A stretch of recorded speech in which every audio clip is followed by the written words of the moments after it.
nomor 1 yang berbunyi, sebuah penelitian dilakukan untuk mengetahui apakah ada perbedaan pengetahuan masyarakat desa A, desa B, desa C, dan desa D sesudah diberikan penyuluhan mengenai dampak membakar sampah di lingkungan tempat tinggal. Untuk keperluan tersebut, diambil sampel sebanyak 20 orang warga. Hasil penelitian menunjukkan data sebagai berikut. Desa A memiliki sampel 5, 7, 10, 11, 9, 7, 6, 6, 6, 5, 8, 9, 10, 10, 9, 9, 8, 8, 7, 6, dan seterusnya di desa B, desa C, dan desa D. Hipotesis yang dioperasionalkan adalah terdapat perbedaan pengetahuan masyarakat desa A, B, C, dan D setelah diberikan penyuluhan. Tentukan uji statistik yang tepat untuk membuktikan hipotesis tersebut. Untuk menentukan uji yang tepat untuk membuktikan hipotesis tersebut, kelompok kami menggunakan analisis one way ANOVA. Selanjutnya, mungkin kita bisa lanjut langsung ke penyelesaiannya seperti apa. Ini adalah cara-cara yang untuk menguji hipotesis tersebut. Pertama-tama, masukkan data yang telah ditetapkan itu ke dalam Microsoft Excel dengan tabel desa A, desa B, dan desa C dan sesuai dengan urutannya. Kemudian data tersebut disusun untuk menyesuaikan uji ANOVA one way. Dalam uji ANOVA one way ini hanya kita modifikasi lagi bentuk data tersebut menjadi 2 variabel. Yang pertama adalah variabel X yaitu desa, dan variabel Y adalah jumlah orang. Setelah kita memodifikasi data-data tersebut, kita langsung masuk ke aplikasi SPSS dan mengklik variabel view. Yang pertama, variabel pertama kita rubah namanya menjadi desa. Kemudian labelnya kita tuliskan lagi desa, dan yang value kita klik pada bagian non, kemudian maka akan muncul kotak dialog bernama value label itu. Nah, untuk kotak value diisikan 1, kemudian pada kotak label diisikan nama desa A, terus lalu klik add, dan begitu juga seterusnya sampai ke desa D gitu. Nah, untuk variabel Y nya kita rubah nama menjadi jumlah, kemudian dan untuk measure kita pilih scale. Selepas itu kita klik data view kembali dan copy paste data dari Excel tadi ke data view. Kemudian klik analyze, dan kemudian klik descriptive statistic. Lalu ada bagian export, kita klik export. Kemudian dipindahkan variabel Y ke dependent list, variabel X ke factor list. Kemudian klik plot dan checklist pada normality plot with test. Kemudian continue dan terdapat hasil gitu.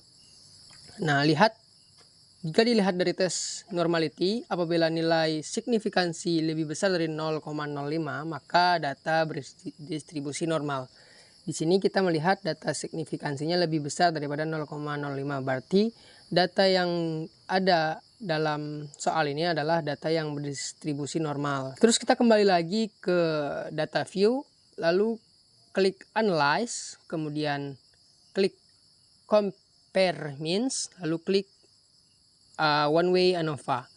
Kemudian pindahkan jumlah orang itu ke dependent list, dan desa variabel X, variabel Y ke dependent list, variabel X ke factor list. Lalu klik option dan klik kembali pada homogeneity. Kemudian klik continue dan terdapat kolom homogeneity. Apabila nilai signifikansinya lebih dari 0,05 maka varian datanya homogen. Itu. Nah, bisa kita simpulkan bahwa dapat dilihat pada kolom di bawah yang tes homogeneity of variance dan ada di bawah ANOVA. Signifikansinya menunjukkan angka 0,197. Ini lebih besar daripada 0,05. Maka kesimpulannya tidak ada perbedaan yang signifikan antara pengetahuan masyarakat desa A, desa B, desa C, dan desa D setelah diberikan penyuluhan terkait sampah dilarang membakar sampah di area tempat tinggal. Nomor 2. Sebuah survei dilakukan untuk mengetahui hubungan antara tempat tinggal dengan partai yang dipilih. Tempat tinggal dibedakan menjadi 2 kategori, yaitu desa dan kota. Ada 10 partai yang dipilih, yaitu partai A, B, C, D, E, F, G, H, I, dan J. Hasil perolehan suara dari TPS yang menjadi sampel adalah sebagai berikut, yang dimana desa partai A adalah 25, desa partai B adalah 30, desa partai C adalah 10, desa partai D adalah 20, desa partai E adalah 35, desa partai F adalah 20, desa partai G adalah 30, desa partai H adalah 25, desa partai I adalah 60, desa partai J adalah 40. Selanjutnya desa partai kota A adalah 60, partai kota B adalah 45, partai kota C adalah 20, partai kota D adalah 30, partai kota E adalah 50, partai kota F adalah 40, partai kota G adalah 30, partai kota H adalah 40, partai kota I adalah 50, partai kota J 30. Nah, pertanyaan dari soal ini adalah, adakah hubungan antara tempat tinggal pemilih dengan partai yang dipilih, serta seberapa kuatkah hubungan antara X dengan Y? Tentukan uji statistik yang tepat untuk menjawab pertanyaan dalam survei tersebut dengan menggunakan signifikansinya sama dengan 5%.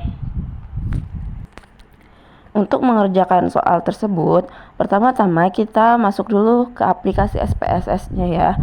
Setelah itu, klik variabel view dan masukkan kota dan desa ke dalam tabel nama. Selanjutnya, klik data view, masukkan data dalam soal tadi ke dalam tabel desa dan kota. Nah, pastikan data tersebut sudah benar ya. Kemudian, klik analyze, lalu correlate dan bivariate. Nah, setelah itu akan muncul kolom bivariate correlation. Lalu, masukkan desa dan kota ke dalam kolom variabel. Dalam bagian correlation coefficient, klik Spearman, lalu klik to talent dan OK. Nah, setelah itu maka akan keluar hasilnya sebagaimana ditunjukkan pada layar berikut ini. Nah, dari data tersebut didapatlah kesimpulan bahwa nilai 0,430 memiliki hubungan yang cukup kuat. Lalu pada hubungan antara X dan Y dilihat dari signifikansinya sebesar 0,215 yang berarti di bawah 0,5. Artinya hubungan X dan Y memiliki hubungan yang sangat signifikan. Nomor 3. Sebuah penelitian dilakukan untuk menjelaskan hubungan antara frekuensi anak menonton YouTube X dengan anak berpelaku tantum Y dari 12 orang responden diperoleh data sebagai berikut, yang mana data X berisi 10, 11, 8, 9, 15, 15, 14, 13, 14, 15, 15, dan 10. Sedangkan data Y berisi 8, 9, 10, 10, 8, 9, 12, 12, 8, 8, 8, dan 9. Nah, tentukan uji statistik yang tepat untuk menguji apakah terdapat hubungan antara frekuensi anak menonton YouTube X dengan anak berperilaku tantum Y, serta tentukan kekuatan hubungan antara X dan juga Y. Nah, berdasarkan soal berikut, penelitian ini bertujuan untuk menguji hubungan antara dua variabel, frekuensi anak menonton YouTube X dengan frekuensi anak berperilaku tantrum Y. Uji statistik yang tepat untuk menguji hubungan antara dua variabel numerik ini adalah korelasi persen jika data memenuhi asumsi normalitas, atau korelasi Spearman jika data tidak memenuhi normalitas. Sebelum menentukan uji yang tepat, kita harus melakukan uji normalitas terlebih dahulu, yang mana kita akan langsung masuk ke dalam SPSS, lalu masukkan data yang berupa X dan Y tadi di dalam data view. Lalu dalam data variabel, jangan lupa cantumkan label, yaitu yang X merupakan frekuensi anak menonton YouTube dan Y yaitu frekuensi anak tantrum, berperilaku tantrum. Nah, lalu setelah itu klik Analyze lalu ke Descriptive Statistic dan Explore. Maka didapatkan output sebagai berikut. Dari output tersebut dapat dilihat bahwa data berdistribusi normal. Karena data berdistribusi normal, maka dari itu kita akan menggunakan uji korelatif percent, di mana untuk melakukan uji ini yang pertama itu klik Analyze pada data tadi, lalu Correlate dan Bivariate. Lalu masukkan dua variabel frekuensi anak menonton YouTube dengan frekuensi anak berperilaku tantrum ke dalam variabel.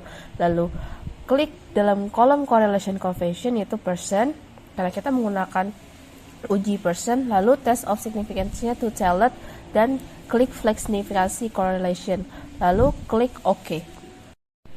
Setelah itu akan muncul hasil seperti berikut.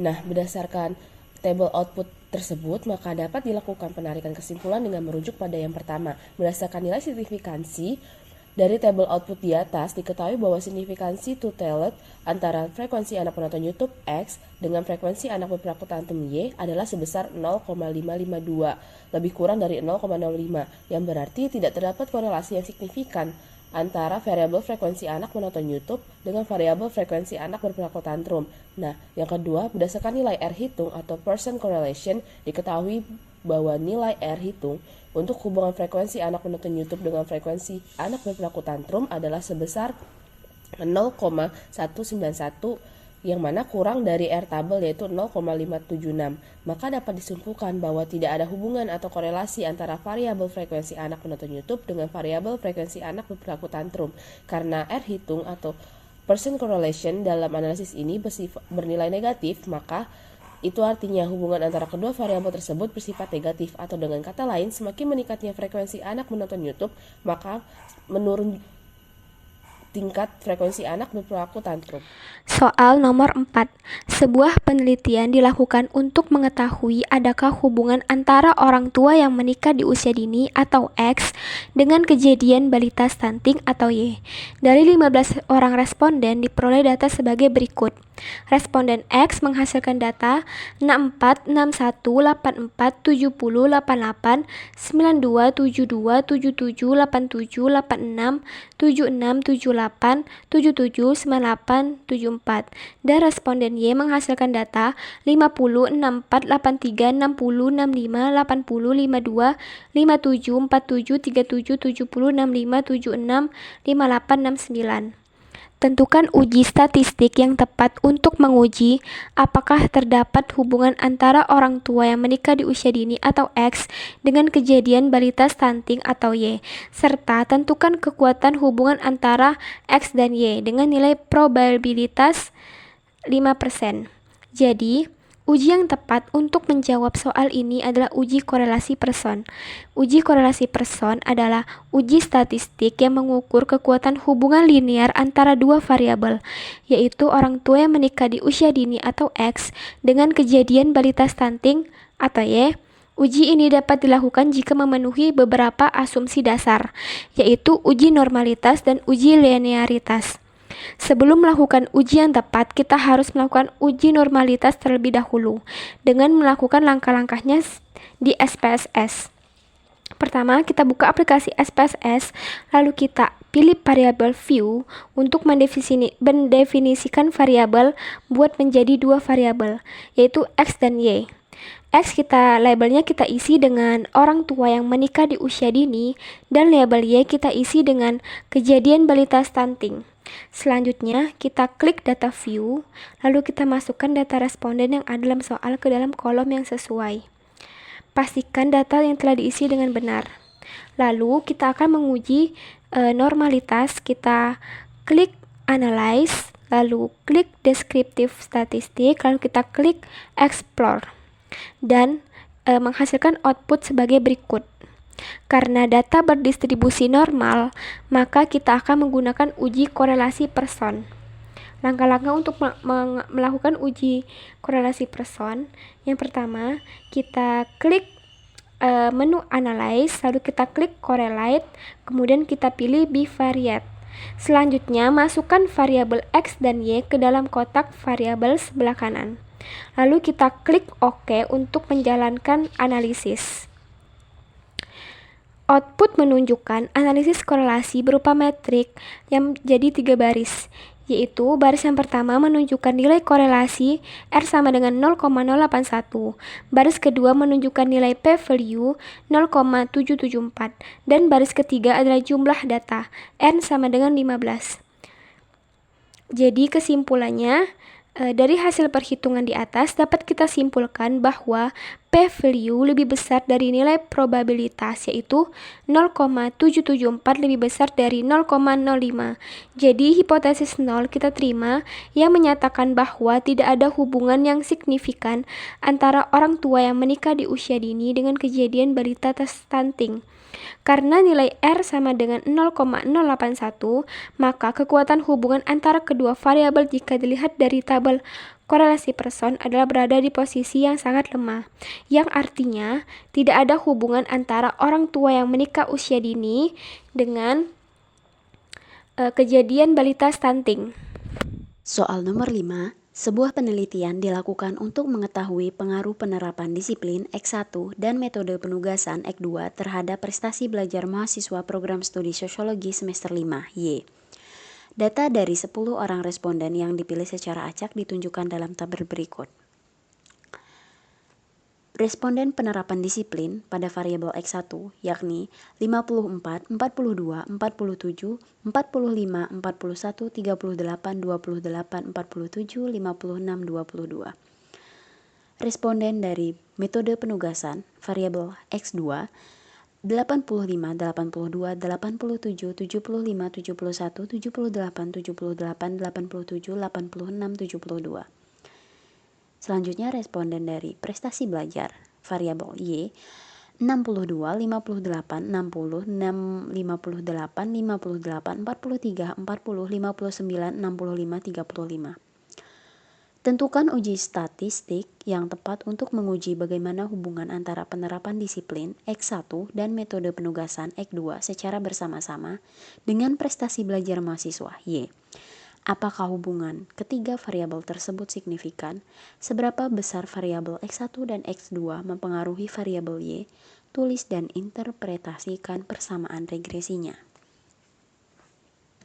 Jadi di sini kita akan menggunakan uji statistik regresi linear berganda untuk mengetahui pengaruh disiplin X1 dan metode penugasan X2 terhadap prestasi belajar mahasiswa program studi sosiologi semester 5 Y.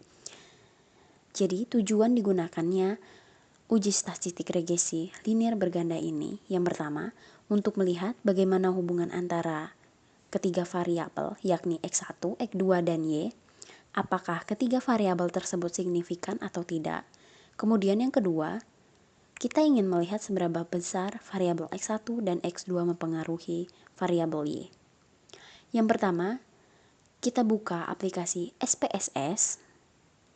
Kemudian pada variabel view, kita tulis di kolom name, yakni X1, X2, dan Y. Kemudian pada label, kita tulis X1, penerapan disiplin, X2, metode penugasan, dan Y, prestasi belajar mahasiswa program studi sosiologi semester 5. Selanjutnya, kita klik data view. Data yang ada di soal tersebut kita pindahkan ke data view. Jadi ada 10 responden pada variabel X1, X2, dan Y kita masukkan. Kemudian kita pilih analyze, kita klik regression, dan kita pilih linear. Kemudian ketika sudah muncul tabel linear regression, kita pindahkan variabel Y yang berupa prestasi belajar mahasiswa program studi sosiologi semester 5 pada dependent. Kemudian kita pindahkan variabel X1 yakni penerapan disiplin pada independent, dan metode penulisan yakni variabel X2 kita pindahkan ke independen. Ketika sudah, kita pilih OK, dan keluarlah hasil output SPSS regresi linear berganda. Di sini, untuk membacanya, yang pertama, Berdasarkan hasil output regresi, pada tabel koefisien dapat diketahui bahwa nilai signifikasi kedua variabel yaitu x1 sama dengan 0,001 dan x2 sama dengan 0,518. Hasil kedua signifikansi kedua variabel adalah x1 lebih kecil dari 0,05 dan x2 lebih besar dari 0,05. Hasil ini memberi kesimpulan bahwa pada model regresi 1, variabel x1 ternyata berpengaruh signifikan terhadap variabel y, sedangkan variabel x2 tidak berpengaruh signifikan terhadap variabel y. Selanjutnya, kita lihat nilai R-square-nya yang didapat pada tabel summary adalah sebesar 3,863. Jadi hal ini menunjukkan bahwa kontribusi atau sumbangan pengaruh dari variabel X1 dan variabel X2 adalah sebesar 3,863%. Sisanya dipengaruhi oleh variabel-variabel lain yang tidak dimasukkan ke dalam penelitian. Sementara itu, untuk mengetahui nilainya, E1 dapat dicari dengan rumus akar dari 1 negatif 3,863 dari R² tadi, sehingga E1 sama dengan 1,692. Dengan demikian diperoleh diagram struktur 1 sebagai berikut. Setelah itu kita tentukan kesimpulannya. Yang pertama, analisis pengaruh X1 terhadap Y. Jadi, dari hasil analisis diperoleh nilai X1 sebesar 0,001 yang lebih besar dari 0,05, sehingga dapat disimpulkan bahwa secara langsung terdapat pengaruh signifikan variabel X1 terhadap Y. Yang kedua, dari hasil analisis pengaruh X2 terhadap Y, yakni diperoleh nilai variabel X2 sebesar 0,518, di mana lebih besar dari 0,05, sehingga dapat disimpulkan bahwa secara langsung tidak terdapat pengaruh signifikan variabel X2 terhadap Y. Jadi, berdasarkan hasil kesimpulan, di sini kita mengetahui bahwasannya penerapan disiplin ternyata memiliki pengaruh terhadap prestasi belajar mahasiswa program studi sosiologi semester 5 dibandingkan metode penugasan atau variabel X2 terhadap prestasi belajar mahasiswa program studi sosiologi semester 5. Jadi, yang memiliki pengaruh terhadap prestasi belajar mahasiswa program studi sosiologi semester 5 atau Y adalah X1, yakni penerapan disiplin, dan bukan X2 atau metode penugasan. Soal nomor 6. Sebuah penelitian dilakukan untuk mengetahui metode pengajaran mana yang paling baik dalam meningkatkan hasil belajar mahasiswa sosiologi pada mata kuliah bahasa Inggris. Untuk keperluan tersebut, diambil sampel secara acak dengan data sebagai berikut. Ada 3 metode, ceramah, debat, dan game. Angka-angka ini adalah datanya. Lalu tentukan uji statistik tepat untuk menguji hipotesis. Terdapat perbedaan yang signifikan antara metode ceramah, metode debat, dan metode games dalam meningkatkan hasil belajar mahasiswa sosiologi pada mata kuliah bahasa Inggris dengan menggunakan A sama dengan 5%. Nah, mula-mula saya pindahkan datanya ke Excel seperti ini. Lalu kita ganti metode ceramah menjadi metode 1, debat metode 2, terus games metode 3. Lalu kita copy, pindahkan ke SPSS. Nah, kayak gini. Lalu kita ke variable view untuk mengubah nama.